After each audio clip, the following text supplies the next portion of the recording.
राष्ट्रवादी काँग्रेस पार्टीच्या 26व्या वर्धापन दिनाचे औचित्य साधून प्रभाग क्रमांक 21 मध्ये गरजू विद्यार्थ्यांना शालेय साहित्याचे वाटप काल मान्यवरांच्या हस्ते करण्यात आले।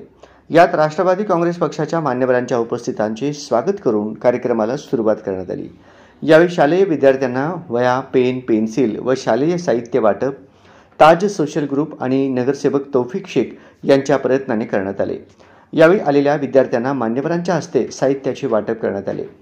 दरम्यान या कार्यक्रमाला प्रमुख उपस्थिती म्हणून राष्ट्रवादी काँग्रेस पक्षाचे राज्य प्रवक्ता उमेश पाटील, कार्यक्रमाचे अध्यक्ष राष्ट्रवादी काँग्रेस पक्षाचे शहराध्यक्ष संतोष पवार, शहर कार्याध्यक्ष जुबेर बागवान, राष्ट्रवादीचे ज्येष्ठ नेते दायमा शेठजी, महाराष्ट्र उपाध्यक्ष किसन जाधव, अदनान शेख, रिजवान मुल्ला आदी उपस्थित होते। या कार्यक्रमाला नई जिंदगी येथील सिद्धेश्वर नगर तसेच इतर नगरातील सर्व जमातीचे अध्यक्ष व पदाधिकारी तसेच ताज सोशल ग्रुपचे कार्यकर्ते, शुभचिंतक व महिला भगिनी तसेच विद्यार्थी विद्यार्थिनी मोठ्या संख्येने उपस्थित होते।